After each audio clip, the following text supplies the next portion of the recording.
a nivel nacional. Y en eso incluyo claramente a nuestro director de programa y a nuestra profesora. Ni más faltaba que los fuera yo a excluir de ese prestigioso listado.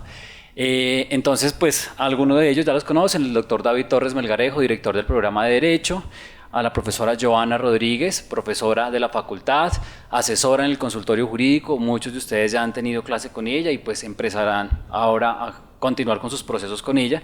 El doctor Francisco Bernate, abogado, asesor en Derecho Penal y docente universitario con muchos años de experiencia.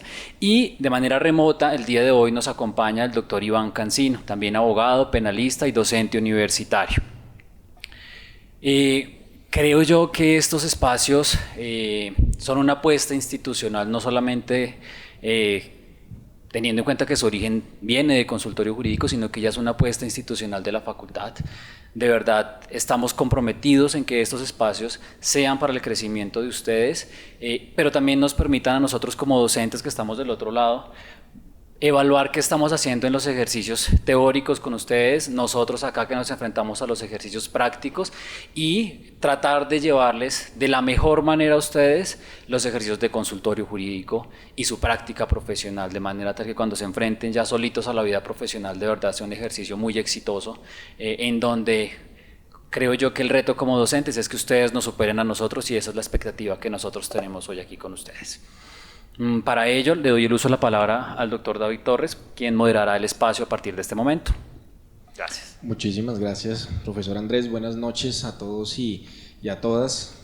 Profesor Francisco, profesor Iván, profesora Joana, de verdad que para nosotros es un gusto, es un honor que estén participando en este primer evento de diálogos con la academia, en donde el programa de Derecho y claramente la Facultad de Derecho y Ciencias Políticas buscamos que ustedes tengan una cercanía con el contexto de su comunidad, con el contexto de su localidad, con el contexto de la ciudad, el contexto del país, para que de verdad comprendan que lo que nosotros les brindamos a ustedes en el aula, que les brindamos en el consultorio jurídico, no se queda simplemente en una idea romántica de lo que es el derecho, sino que tiene unas implicaciones sociales, económicas, culturales y de creación de paces, de creación y conformación de tejido social, como bien lo manda nuestra universidad. Yo creo que el derecho penal es la luz para todos aquellos que empiezan a estudiar derecho, ¿no? Todo el mundo quiere ser penalista, todo el mundo ve en las películas ese romanticismo de quien defiende la libertad de otra persona ante los jueces, ante los jurados, como lo hemos visto muchísimas veces en Hollywood. Y quiero empezar, profesor Francisco, con algo que tal vez parece un lugar común, pero me parece que valdría la pena, desde su experiencia, desde su conocimiento, ¿para qué sirve el derecho penal?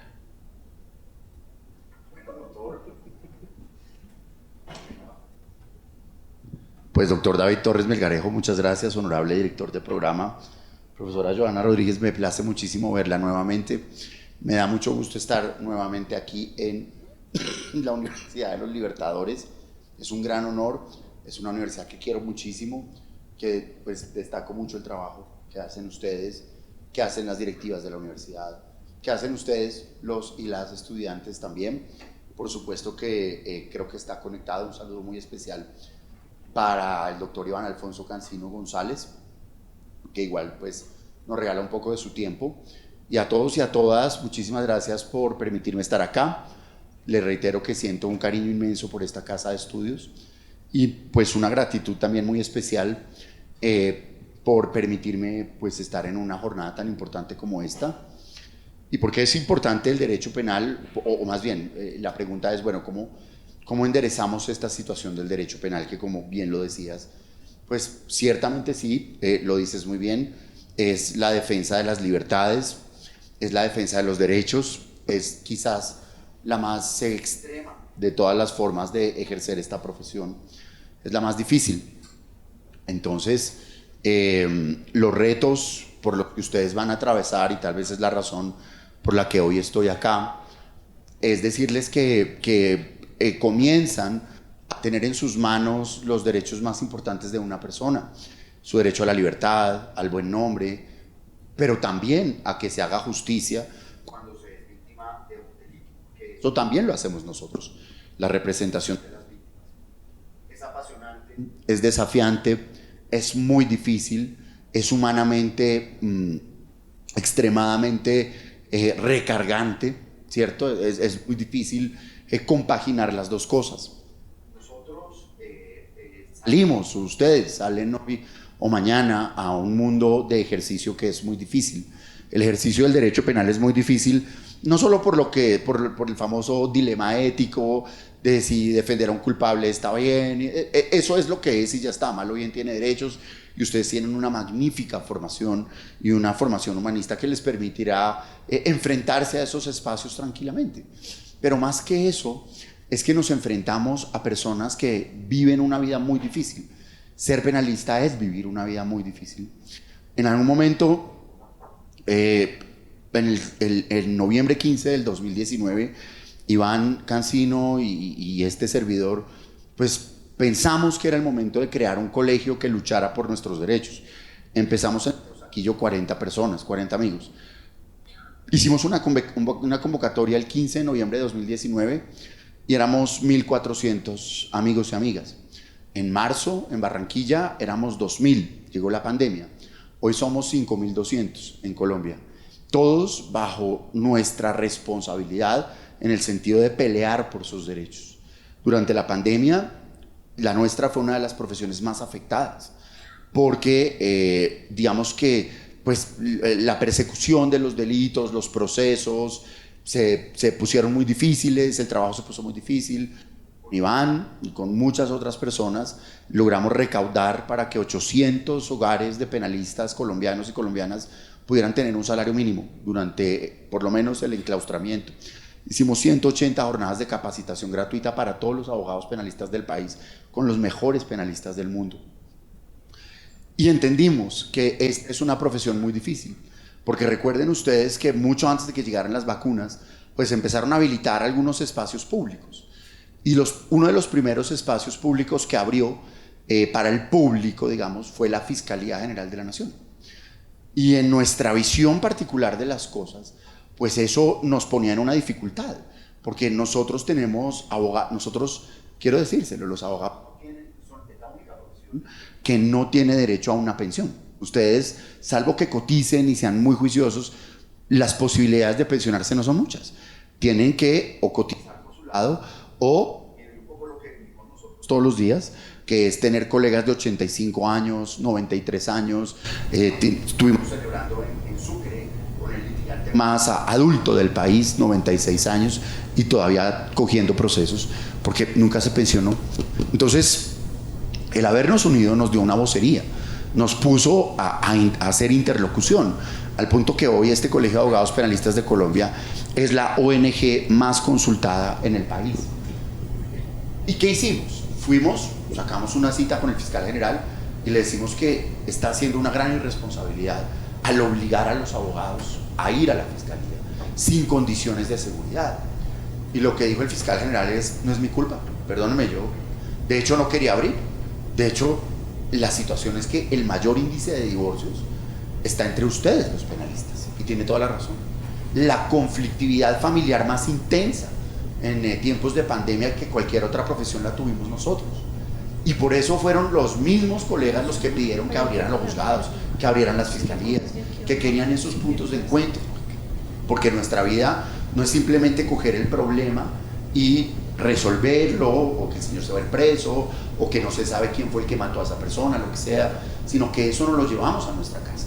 Por eso nuestras vidas son muy difíciles.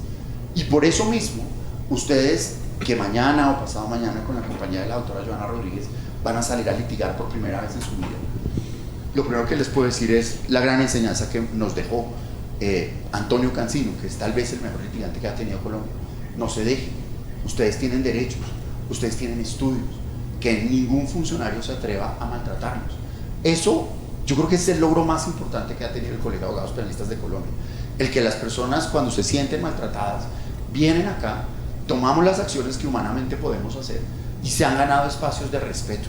La señora jueza tercera penal del circuito de Armenia, obligando a madres lactantes a ir a audiencias presenciales, obligando a colegas a ir a audiencias presenciales, compulsando copias en contra de todos los abogados de nuestro país, solo por citarles un ejemplo. Y les puedo citar muchos más, de personas que, porque básicamente lo que refleja ese maltrato, lo que refleja esa mala atención, esa arrogancia, es la forma en que se esconden las inseguridades. Cuando sientan ustedes que alguien les está levantando la voz, que los está tratando mal, que está imponiendo, en vez de molestarse y confrontar, simplemente sean conscientes que es alguien que está tapando una gran cantidad de inseguridades, que probablemente no tiene la formación que ustedes tienen, que no tuvo los profesores que ustedes tienen, que no tiene la vida que ustedes tienen. Pero nunca se dejen maltratar, no se sientan mal por exigir respeto, no se sientan mal por denunciar las arbitrariedades. Este es el mundo donde todo se puede visibilizar, donde hay que perderle el miedo a denunciar, a exponer, porque hoy estamos unidos. Entonces hagan su trabajo, sepan que entre nosotros siempre habrá un colegaje, un respeto, una diferencia en las posturas, no importa, en los intereses, pero con un respeto. Sepan muy bien que la profesión atraviesa un momento muy difícil, en la medida en que, digamos, hay una transición generacional, donde hay una generación que se está yendo, y hay una generación que estamos en la mitad, y hay otra que está llegando, que son ustedes. Y ustedes están ganando muchísimos espacios con talento. ¿Por qué creen ustedes que alguien puede oponerse a que una audiencia se haga de forma virtual? ¿Por qué? ¿Qué tiene de malo que la gente lo haga a través de un computador? ¿Por qué tiene que hacerlo personalmente? La razón era muy sencilla, porque en las ciudades de Colombia, pues habían abogados que eran los dueños de la ciudad. Y cuando se abrió la virtualidad y entonces la gente empezó a buscar abogados mucho más jóvenes, mucho más talentosos, como el doctor Torres Melgarejo, como la doctora Joana, y ya no era el dueño de la plaza, ya no podía echarle el cuento al cliente de que pagaba $1.000.000 y arreglaba al secretario, ya no podía echarle el cuento de que no hubo audiencia, ya no podía llegar a dormir a las audiencias. Todo eso empezó a moverse en contra nuestra. Yo tengo 30 procesos en contra, disciplinarios, penales, policivos, por toda esta pelea que hemos dado por la virtualidad. En derecho la ganamos, al punto que el 10 de julio del año 2023 logramos una recomendación de las Naciones Unidas para Colombia, para que ninguna víctima tenga que ir a un juzgado, ni su apoderado ni ninguna víctima. Una resolución del Comité de Derechos Humanos que se dio en el marco de una sentencia de la Corte Constitucional que sostuvo que las audiencias penales tenían que ser presenciales y que está precedida de eventos muy desafortunados, donde básicamente lo que se pretendía por esa vía era la impunidad, era dejar casos en impunidad o intimidar a víctimas de delitos extremadamente graves.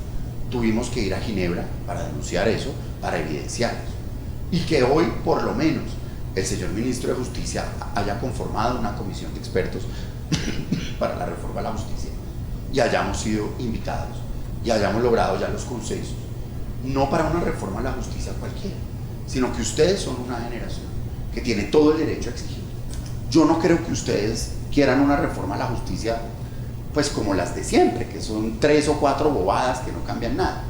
El compromiso que tiene mi generación, porque los otros ya tienen que entender que se fueron, ya pasaron, ya sus estrategias, quienes no se acomodaron, no van, lo que no significa que no haya espacios, pero que no les cierren los espacios a ustedes.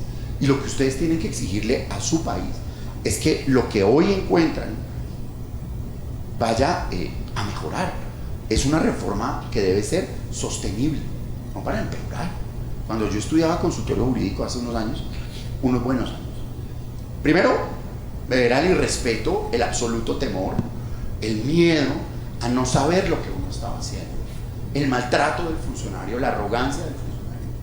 Pero poquito a poquito nos fuimos parando, día tras día, porque uno merece respeto. A uno nadie lo puede tratar mal, por más funcionario público que sea. Si hay algo efímero, es el poder. Y más esos espacios tan rechimbos de poder, de sacar una fotocopia, de fijar una audiencia, de hacer eso, o sea, cuando alguien se pega a esos espacios rechimbos de poder, es empalagarse con la miseria, la carroña pura. Entonces ustedes háganse exigir sus derechos, siéntanse orgullosos de lo que son, no se sientan mal. Uno no tiene la culpa de ser bueno, ni que la otra persona tenga limitaciones. Ustedes son muy buenos, tienen muy buenos profesores, profesoras, y van a exigir sus derechos, y van a exigir un trabajo en condiciones de dignidad. ¿Por qué me los van a hacer ir a una audiencia presencial? Si es que la ley dice que son virtuales, es que ese es su derecho, no es un favor. Ni me los van a hacer ir de corbata, ni me les van a mirar por los zapatos o por el pelo o por la forma en que se visten o por su tendencia sexual. Denuncien, graben, tuiteen, hagan reels de lo que les pasó, expongámoslos hasta que saquemos al último. Ya el miedo lo perdimos. Créanme que la pelea seguramente nunca la vamos a ganar, pero por lo menos ya no la perdimos, por lo menos ya nos oyen un poquito.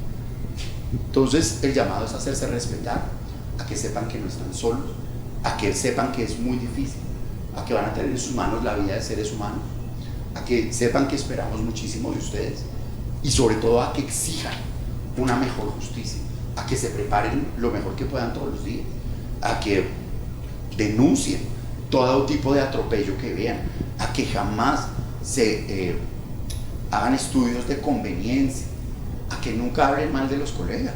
Puede que yo piense mal de un colega, puede que me caiga mal, pero ¿por qué voy a hablar mal de él? Si él lo está haciendo bien o mal, no es mi problema. En su vida toleren ninguna forma de acoso sexual, expongan, denuncien, párense en la casa. Hoy ustedes tienen todo para exigir, como no lo teníamos nosotros, y hoy lo tenemos, y bueno, nos ha costado mucho, pero lo que esperamos es dejarles una justicia sostenible. Si ustedes nos defraudan y dejan que un funcionario me los trate mal, dejan que un funcionario les haga alguna insinuación, que me les diga que tienen que ir a conversar afuera, que me les diga que les entreguen el teléfono celular, que la audiencia es presencial para usted y para su docente, y usted deja que pasen por encima suyo, lo que va a lograr es que pasen por encima de todos. Ustedes es la primera barrera de contención de nuestros derechos.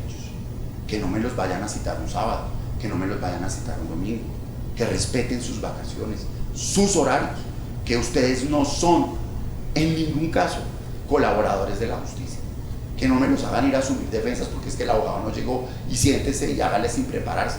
Un momentico, yo tengo todo el derecho. Que le voy a compulsar copias, la mayor sensación de placer que tienen estas mentes totalmente cortas es verlo a uno intimidado. Lo voy a mandar al Consejo de la Judicatura. ¿Qué tienen que hacer ustedes? No se asusten. Doctor, pero piénselo, yo como esto. Inmediatamente me le entregan la cédula y la tarjeta profesional. Dale, aquí está mi cédula, mi tarjeta, espero la queja. Y verán que con eso les paran. Pero no dejen que los pisoteen. Nosotros somos herederos de muchas generaciones que se dejaron pisotear y nos tocó pelear y hemos asumido todo el costo que hemos tenido que asumir. Por eso los invito a que hagan valer sus derechos, a que sean conscientes que tienen un privilegio y que no es su culpa. Qué pena, la vida de todo el mundo no tiene que ser miserable, no todo el mundo es feo, no todo el mundo es resentido. La gente la vida la ha tratado bien, no es mi culpa. Entonces los invito a que seamos uno solo en la defensa de nuestros derechos, a que utilicen el poder que tienen ustedes para exigir un ejercicio digno de su profesión y no se olviden nunca del lugar que vienen, de las peleas que tienen que dar, de que es una vida muy difícil, pero que entre todos podemos hacerla mucho más fácil. Será como la reflexión inicial, profesor. Profesor Francisco, muchísimas gracias. Varias cosas he tomado aquí, pero quiero empezar con una, y es una pregunta para el profesor Iván. Profesor Iván, ¿nos escucha? Fuerte y claro, un cordial saludo para toda la universidad, los estudiantes, directivas, profesores, a usted doctor, a la doctora Johanna y al doctor Pacho, un saludo especial. Muchísimas gracias, profesor Iván. Uno escucha y lee en Twitter, en Instagram, y digamos que, llamémoslo, que hay un tufillo con relación a este tema de la reforma a la justicia, y es la hiperpenalización de la conformación del grupo, de la comisión, y también he escuchado que se teme la hiperpenalización de la reforma a la justicia.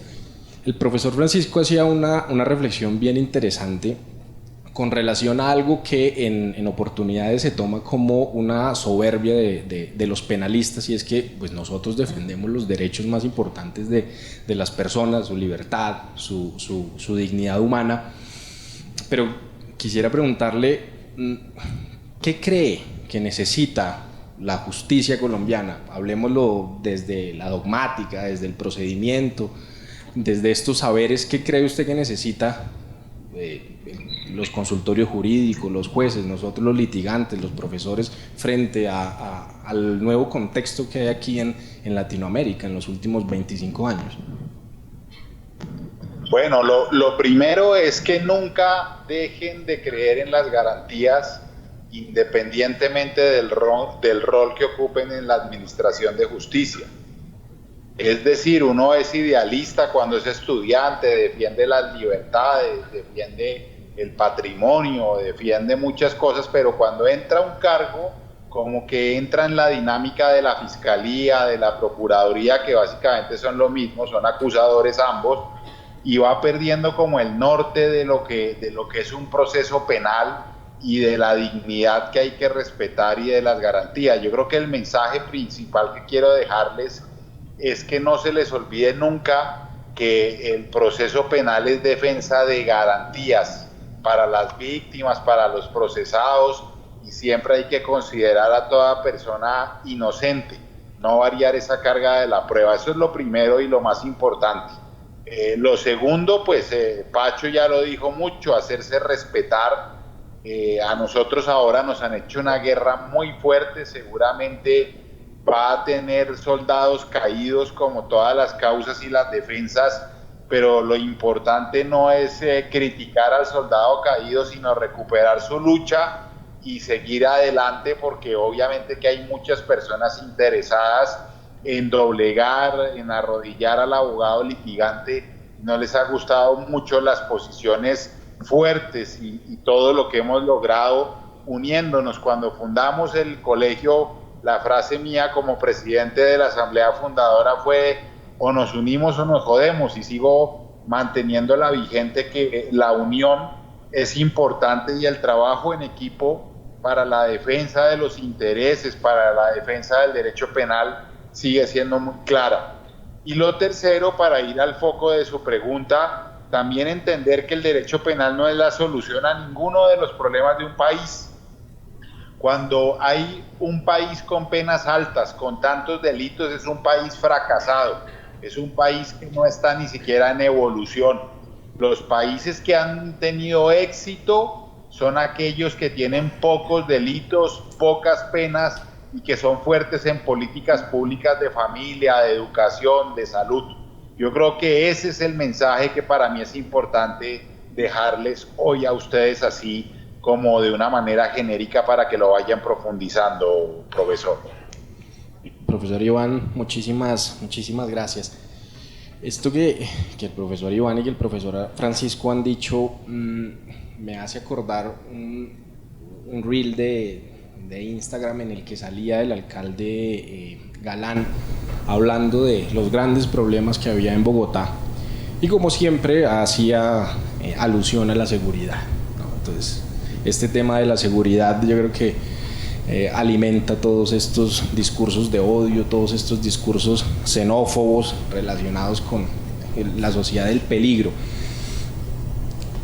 Profesora Johanna, el reto no solamente para los litigantes, sino el reto está para nosotros los profesores de derecho penal. Creo que el derecho penal está un poco anquilosado en el tiempo. Estamos todavía pensando si el finalismo estaba bien o estaba mal, y hemos cerrado los ojos para ver qué es lo que está sucediendo en América Latina. ¿Cuál cree usted que es el reto de nosotros los profesores para con nuestros estudiantes frente a la dogmática tradicional del derecho penal en cotejo al contexto de Latinoamérica, al contexto de Colombia? Bueno, inicialmente dar las gracias a la universidad, al doctor Bernate que nos acompaña el día de hoy, al doctor Cancino, que se encuentra virtualmente, pero pues es un placer tenerlo acá, los estudiantes de la Universidad Libertadores, al doctor Melgarejo por la invitación. Bueno, básicamente a los estudiantes indicarles que básicamente hemos visto en redes sociales, en medios de comunicación y demás, que ahorita todo es un show mediático, ¿no? Un show mediático basado básicamente pues en todo lo que pasa a nivel nacional, a nivel mundial y demás. Para el tema de la dogmática jurídica, pues básicamente nosotros los profesores que pues manejamos el tema del derecho penal y demás, cuando vemos escuelas, ¿cierto? La escuela clásica, la escuela finalista, la escuela positiva y demás, pues hacemos una comparación jurídica frente al tema de la ley 906 y la ley 1826. Y básicamente el reto que tenemos nosotros como docentes es obviamente abrir esos parámetros enfocarlos hacia el futuro de cómo se debe preparar una buena defensa técnica, no solamente de la parte penal, sino de la parte de víctimas o representación de víctimas. A nosotros nos queda un reto bastante importante, teniendo en cuenta que basado en las clínicas jurídicas que se manejan en consultorio jurídico y todo lo que llevamos enfocando, pues para ustedes es necesario verificar que ahorita pues todo es un show mediático, todos son redes sociales, todos son medios de comunicación, todo es pues obviamente que los jueces básicamente están presionados para que se verifique todo el tema de un show mediático. Entonces, frente a la dogmática jurídica es importante, y pues aquí viene como tal el tema enfocado frente a qué tipo de escuelas deberíamos manejar frente al derecho penal.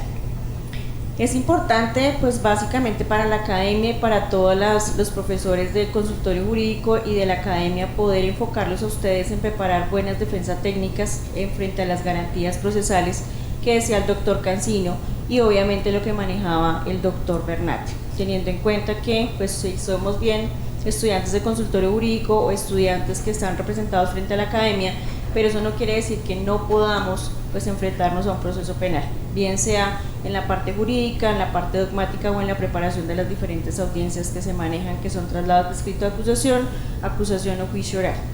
Y frente a la ley 906 del 2004, pues frente a todo el tema del juicio oral que se tiene que manejar frente a estos mecanismos y retos que se están manejando en Colombia. Entonces básicamente la reflexión pues que quiero dejarles el día de hoy o en la noche de hoy a ustedes es que básicamente nos enfoquemos frente al reto que tiene que tener un estudiante de consultorio jurídico para preparar una buena defensa técnica frente a los shows mediáticos que diferentes medios de comunicación manejan y que básicamente muchos jueces a veces no tienen una autonomía jurídica frente a las mismas actuaciones que realizan los estudiantes o básicamente las mismas actuaciones que realiza la Fiscalía o la Procuraduría pues en Colombia.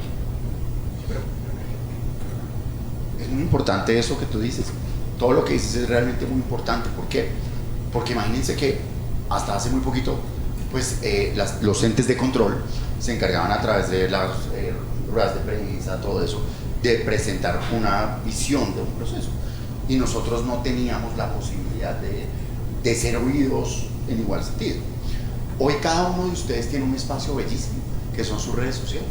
Tienen Instagram, tienen TikTok, tienen Twitter, tienen Facebook, no sé cuál otra manejo, pero no solo son espacios de pronto para contar lo que estamos haciendo, lo que estamos sintiendo, lo cual es perfectamente válido, sino muchas veces lo podemos utilizar en dos sentidos.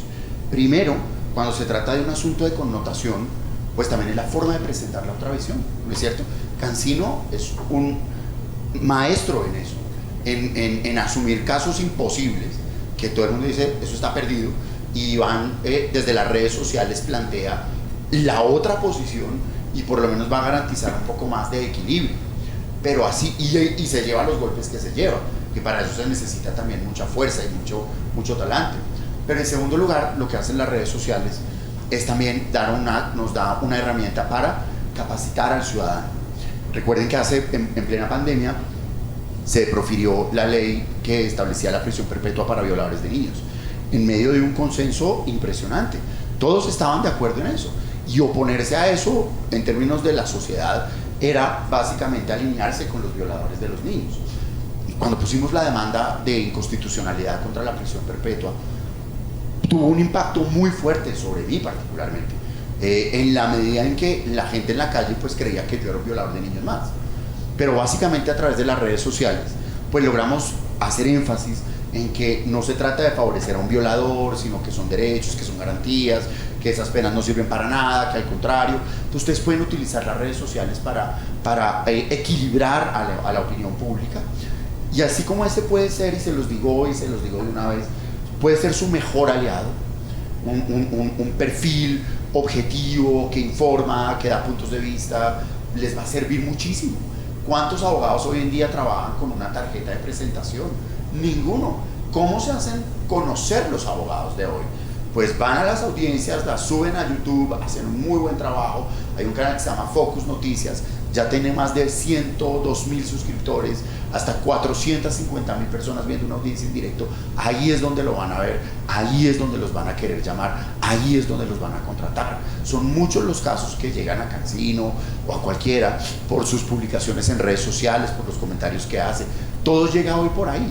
Luego es un muy buen espacio para formarse una muy buena carrera profesional o para acabar con una carrera profesional. Porque asimismo conozco muy buenos abogados y abogadas que hacen un pésimo uso de las redes sociales, que insultan o que suben fotos que no es un buen escenario, que maltratan a las personas y tienen mucho talento, pero no les llega trabajo.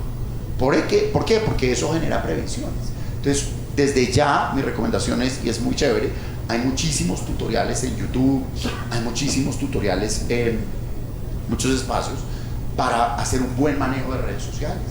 Y eso les va a garantizar una carrera exitosa. Ahí es donde está el mercado, ahí es donde hay que ir a pelear. Ahora, ¿sobre qué enseñar? Pues a mí me gustaba mucho, como lo decía el profesor Torres, a mí me encantaba estudiar la teoría del derecho penal y me la aprendí toda y era muy agudo y discutía y si tú no tenías una escuela pues era como que no. Hoy yo creo que uno lo que más quiere es la práctica, es decir, que el profesor nos inspire con su práctica, que nos inspire con su consejo, que nos enseñe. Yo probablemente me sabía las 6 teorías del doble eventual que existen, hoy más o menos me las sé. Nunca me gané un caso con eso, nunca ni siquiera lo pude plantear. Pero lo que la gente necesita realmente es que usted le enseñe a sacar el vehículo de los patios, a sacar la persona de la cárcel, a cobrar la letra, a que le devuelvan la casa que alquiló, a resolver los problemas de familia, que va a llegar en su vida profesional, trabajo, familia y alguna otra cosa más. Entonces lo chévere de un profe, mi querido profe, es que me enseñe la práctica, que me enseñe a hacer un memorial, que me cuente sus casos, por ejemplo Cancino, que nos explique cómo hace sus defensas, cómo las prepara, cómo él tiene la capacidad que solo la tiene Cancino entre los que yo conozco, de trabajar 24/7, de ser el mejor amigo de sus clientes, de tomar jugo en la casa del cliente y vivir 24/7 pensando en el caso, que me enseñen sus experiencias.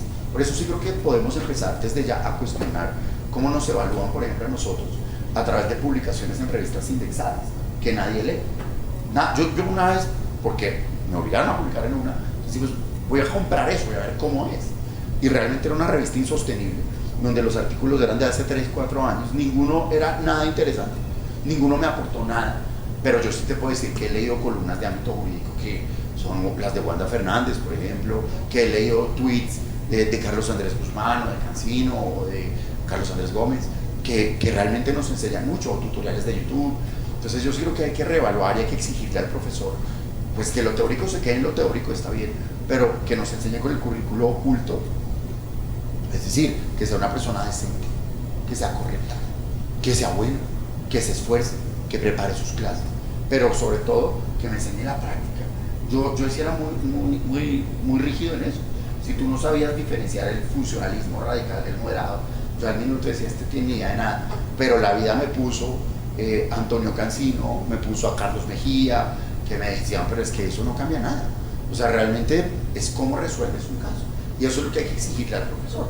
Enséñeme cómo hago este tema de familia, cómo hago esta liquidación de no sé qué, cómo se hace un contrato, porque de eso vivimos. Nunca un cliente le va a decir a usted, no revise el código, o cuénteme qué piensan en Alemania de esto. Le dices, mire, yo necesito sacar mi carro. ¿Cómo hago para sacar el carro de los patos? O cometí este error, dígame qué tengo que hacer. ¿Para dónde cojo? Entonces yo creo que la práctica es cada vez más importante y ahí creo que la educación colombiana, por lo menos en materia jurídica, va totalmente por el otro lado.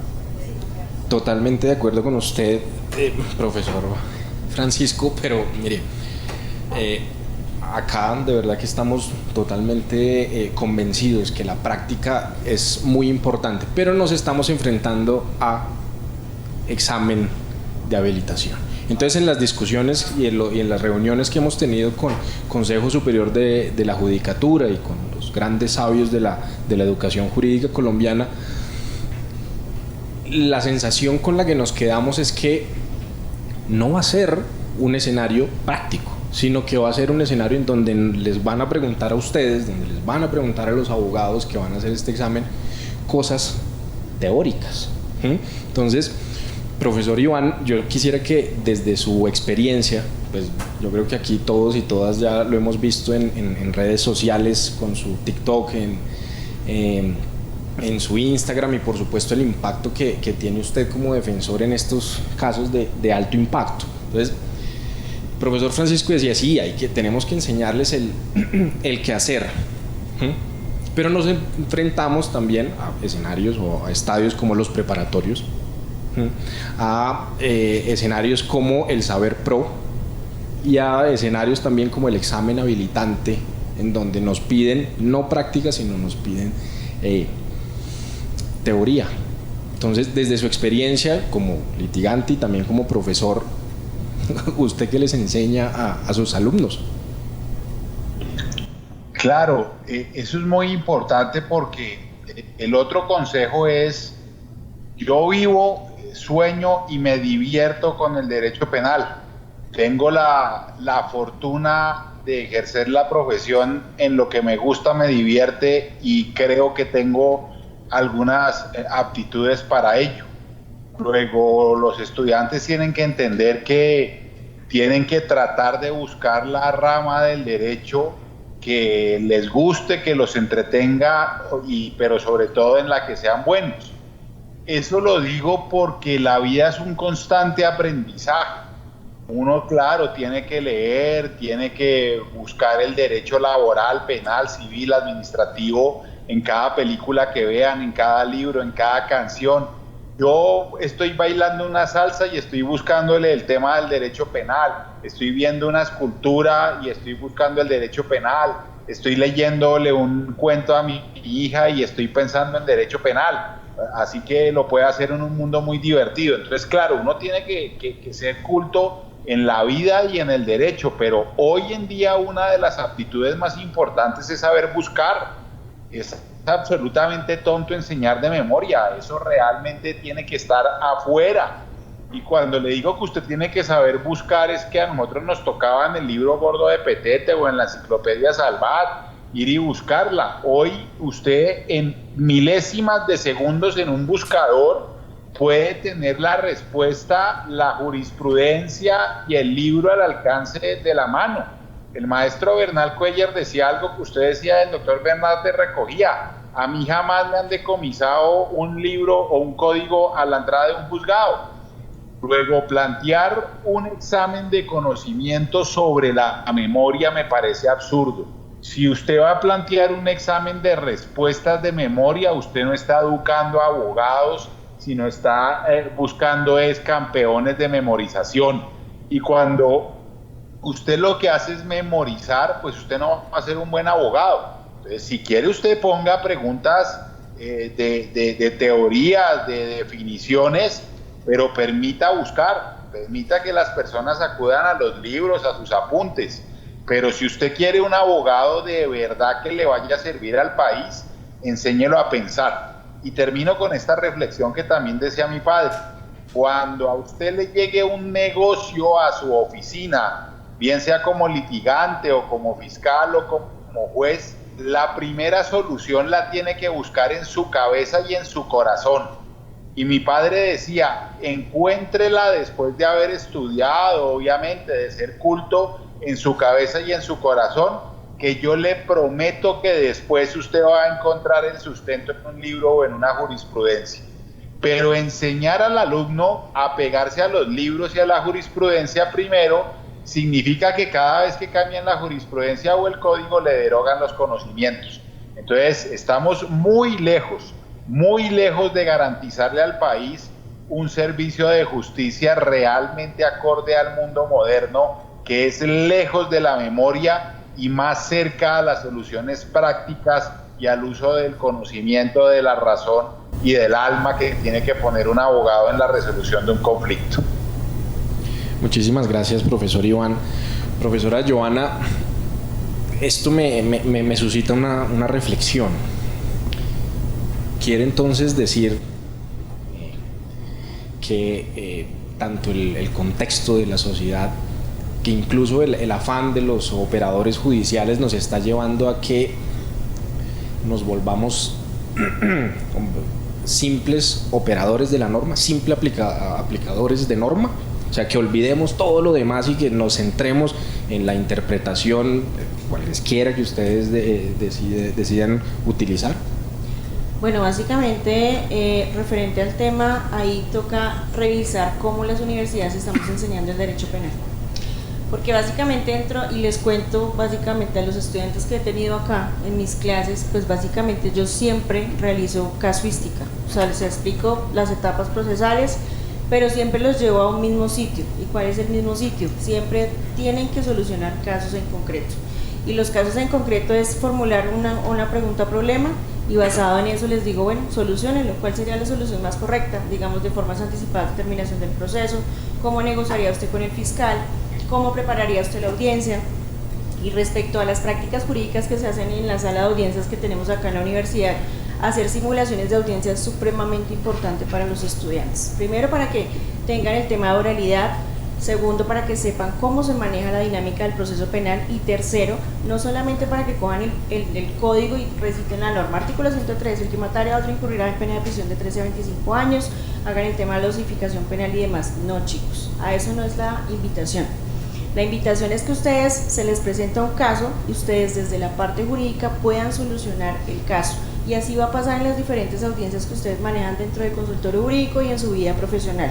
Básicamente ustedes verifican cómo es la solución más rápida de la terminación anticipada, terminación del proceso, o puede que acepte cargos, o puede que se solucione mediante un juicio oral y una preparación de audiencias, una incorporación de prueba, básicamente con conducencia, pertinencia, utilidad, pero sí es importante que ustedes aprendan dentro de la práctica jurídica a solucionar casos en concreto, porque no es lo mismo, y acá que tenemos al doctor Bernate y al doctor Cancino, si no me corrigen, pues básicamente en una audiencia es mostrar la argumentación jurídica y las bases que ustedes tienen del conocimiento. A nadie cuando ingresa a un juzgado le dicen deje el código afuera porque usted acá no puede interpretar, deje el computador afuera porque usted no puede investigar la jurisprudencia. Y ahorita que tenemos todo el tema de ChatGPT, inteligencia artificial en tiempo real, usted está buscando la jurisprudencia y ya le aparece y le resume la jurisprudencia y usted la puede interpretar básicamente en algún juzgado de conocimiento, circuito o especializado. Pero la invitación es que ustedes no solamente es aprenderse la norma de memoria, sino saber interpretarla de manera concreta para solucionar conflictos, que básicamente los abogados estamos para eso, solucionar conflictos de manera real y académica. Es muy importante una cosa, ese examen de estado parte de una premisa que es bastante falsa, y es que se sembraron dos ideas que son falsas. La primera es que en Colombia hay muchos más abogados de los que se necesitan, que somos el segundo país del continente que tiene más abogados por número de personas, después de Costa Rica. El índice creo que son 111 o algo así por cada 100.000, pero lo que no dice esa historia es que en nuestro país también hay mucha demanda de justicia. O sea, tenemos muchos abogados, pero es que es un país altamente judicializado. Cuando usted va y revisa una asamblea de copropietarios, que es una cosa que es muy difícil, pues hay 3, 4 abogados. Todo el tema de tránsito es con abogados. Todo el tema de las superintendencias es con abogados. Prácticamente todo el tema de salud es con abogados. Porque usted pide la EPS, no se lo dan, usted pone una tutela. Un tema que es muy apasionante, que pueden hacer una capacitación muy bonita, gratuita, en el Ministerio del Deporte. Todo el tema del derecho deportivo, todo es derecho. Entonces hay muchos espacios y hay mucho trabajo, hay muchos lugares, no hay más abogados de los que necesita el país. De hecho, creo que la evidencia demuestra lo contrario. En segundo lugar, una visión pues totalmente pues que no consulta la realidad. y es la idea de que no todas las universidades son muy buenas porque no están acreditadas, porque hay muchos que no están acreditadas, y entonces vamos a mirar los raseros que se utilizan por el Consejo Nacional de Acreditación, y eso ya de entrada explica por qué no están acreditadas, porque no a todo el mundo le interesa publicar en revistas indexadas, insisto, porque por ejemplo necesito tener un número determinado de profesores de planta. Entonces vamos a lugares del país como puede ser Quibdó, como puede ser Florencia, como puede ser muchas ciudades, como puede ser Sincelejo, como puede ser Arauca, donde hay universidades pero no pueden pagar lo que vale un profesor de tiempo completo, o prefieren que sea el juez o el fiscal o el litigante. Entonces esa visión cortoplacista de que la universidad buena es la que está acreditada y viceversa, eso no es tan cierto, eso no es en absoluto verdad, y que hayan universidades muy buenas y unas muy malas. Tal vez nos estamos dejando guiar por un criterio de universidad buena muy ligado a la universidad americana, orientada a resultados, cuando qué pena, la universidad es europea y los europeos sí no se han dejado meter en esa dinámica en la que los colombianos pues vinimos a aterrizar de la peor manera. Pero por otra parte, y esto es importante que lo sepan, el examen solo es obligatorio para el que quiere litigar, de resto es un paseo y no tiene nada de malo no querer litigar. De hecho, de las mejores opciones que puede tener un abogado es no litigar, porque el litigio es, lo sea cansino, es su pasión. Iván lo desvive litigar, pero ese no es el caso de todos. De pronto no todo el mundo quiere salir a buscarse el cliente, a generarse el pago, a hacer la audiencia, a lo que sea. Prefiere estar en la consultoría, en la función pública, prefiere estar en la parte preventiva, prefiere hacer investigaciones privadas.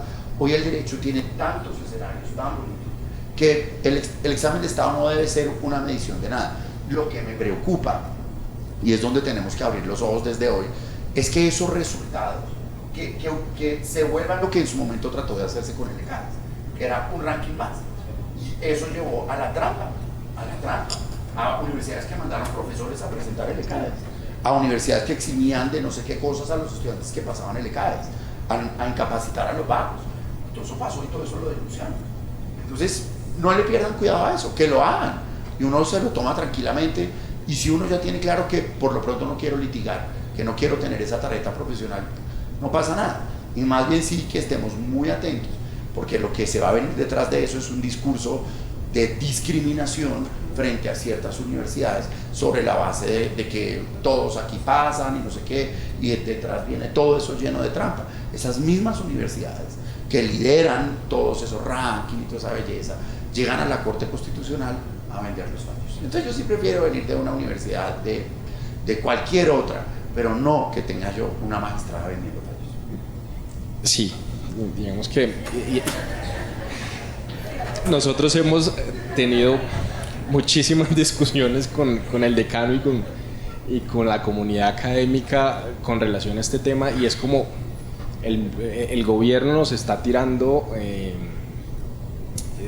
nos está poniendo la carga a las universidades y no a los estudiantes, a los abogados, porque usted se gradúa y usted puede tener su diploma, pero de ahí para adelante usted verá si se prepara. Ese es el mensaje, se prepara para ese examen o no, ¿no? Y finalmente lo que usted dice, se va a convertir en un nuevo ranking en el que las universidades que están súper, hiper, mega acreditadas pues van a seguir estando ahí, claro, porque son quienes ponen la media nacional y con quién pasa. Con todo esto que ustedes han dicho, yo me acuerdo de mi maestro, el profesor Grosso, decía el ala pesimista del derecho penal. Y hay un texto muy interesante de María del Rosario Acosta que dice: el derecho es violento. Y hay una parte donde resalta, venga, se supone que el derecho pues, viene a regular la sociedad, pero a nosotros los penalistas siempre nos han dicho el derecho penal llega tarde. ¿Sí?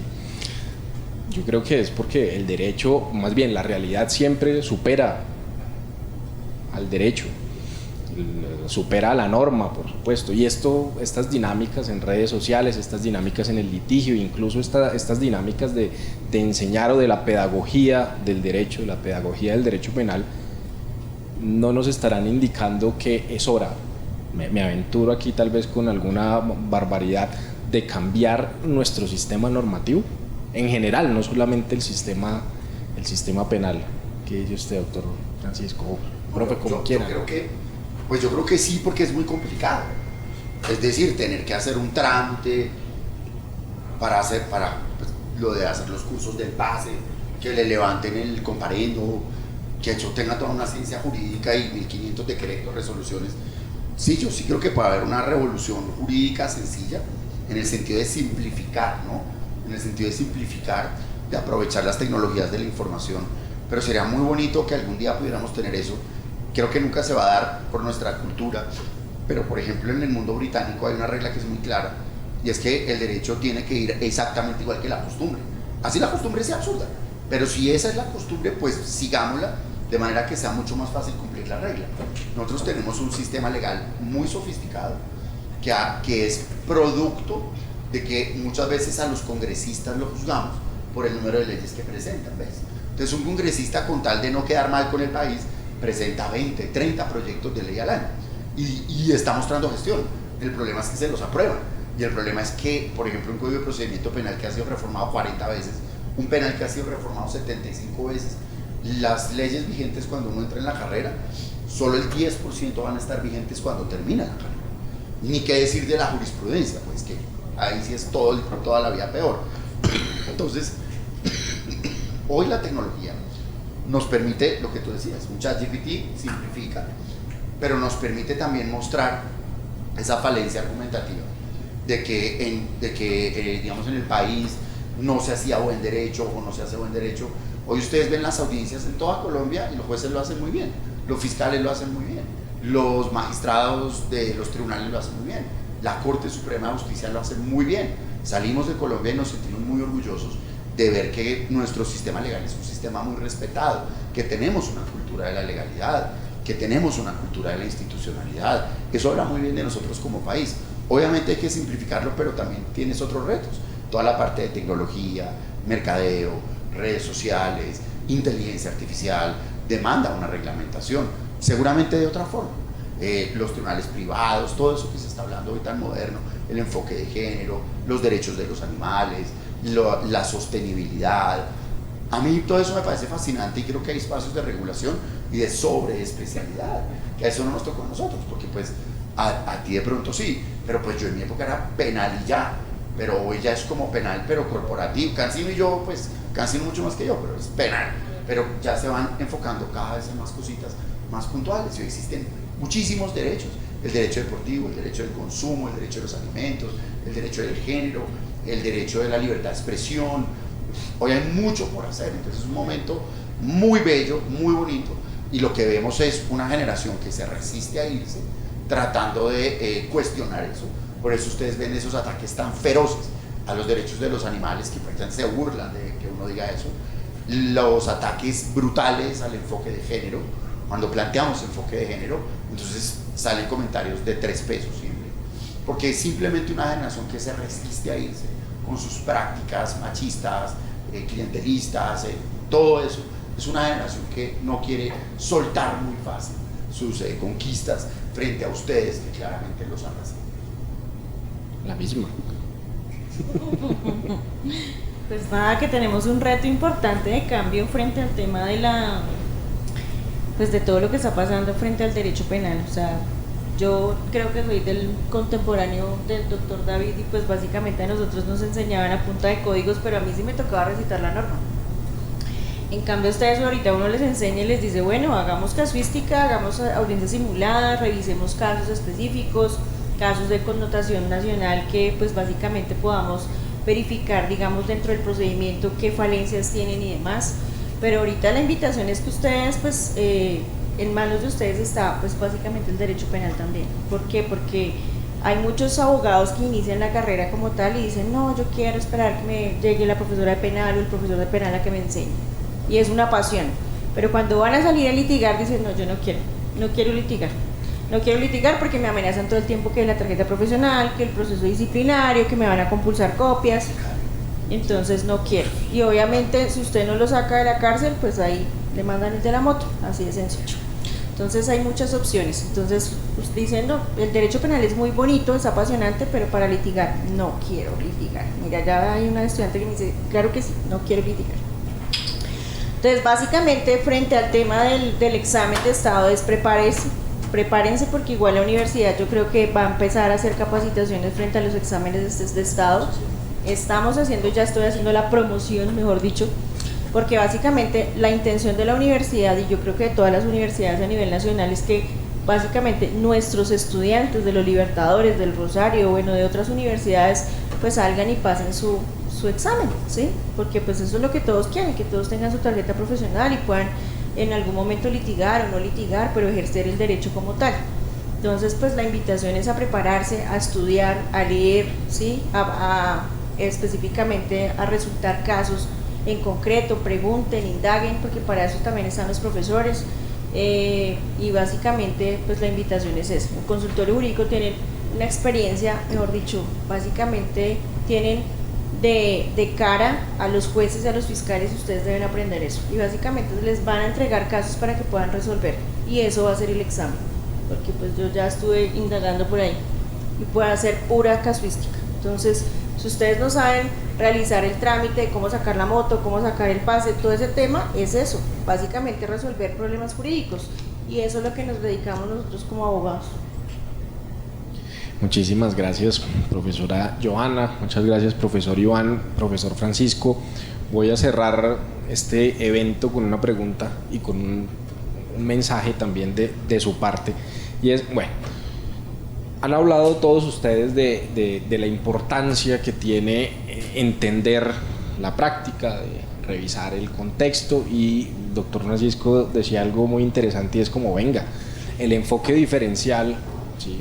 El estudio clínico, el enfoque diferencial no solamente en género, la aplicación del estudio clínico, la aplicación del litigio estratégico, nos invitan en la academia, yo creo, a muchísimas cosas, a unas conversaciones intelectuales bien interesantes, pero yo creo que muy etéreas, que se enfrentan a unos discursos que hay en la sociedad de venganza, de violencia, de xenofobia, y eso lo vemos nosotros, yo creo que en nuestras familias siempre escuchamos, pero ¿cómo van a soltar a los presos? Por algo deben estar allá.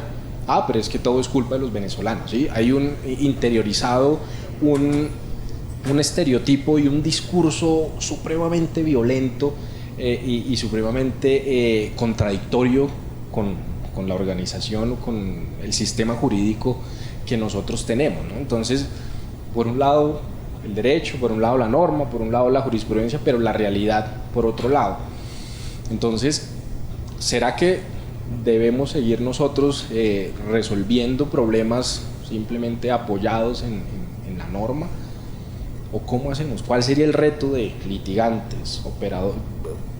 Fonseca me jode y me dice, no diga operadores, que eso está pasado de moda, pero son operadores, los operadores judiciales, estudiantes.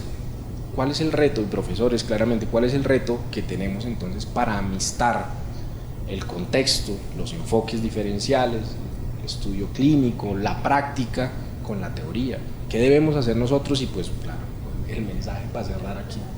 No lo es, porque mira, yo creo que lo primero parte por reconocernos los unos a los otros. Es decir, esas ideas de la academia colombiana como una academia donde no hay ideas, donde los profesores repiten, eso creo que la pandemia y el internet y todo eso nos demostró que en Colombia hay mucho talento y que hoy tenemos muchas facilidades para crear redes de conocimiento. De las cosas que Cancino les podrá decir, y yo les puedo decir, que lo ayuda mucho a uno a resolver problemas en la vida, es generar redes profesionales. Es decir, tener grupos de LinkedIn, de Facebook, de Twitter, de WhatsApp, de, no sé, Telegram, donde uno pueda tener mucho enganche profesional. O sea, yo tengo por lo menos 40 chats, te lo juro. Estoy en todos los de penalistas y una pregunta, ¿dónde queda este juzgado? ¿Cuál es el teléfono? ¿Cómo hago este trámite? Me acaban de salir con esto. Las redes de conocimiento hay que construirlas, hay que hacerlas, y eso es muy importante. Construyan sus redes para mirar todas las problemáticas y generar espacios.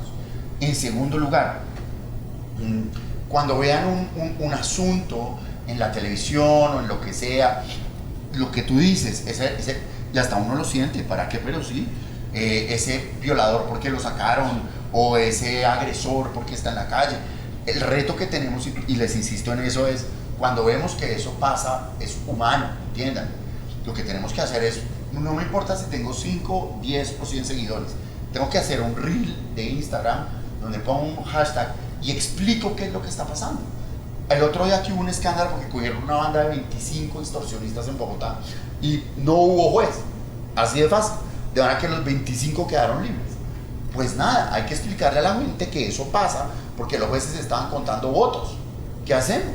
Que aquí una señora de la Corte Constitucional dijo que la justicia virtual no servía, entonces la audiencia no se podía hacer en Bogotá porque todos estaban contando votos, mientras que en ciudades intermedias como Armenia o Pereira o Manizales o Pasto, pues los jueces ya habían terminado de contar. Esa idea de que el juez tiene que estar en el municipio, eso es un absurdo, eso es muy retro en la vida.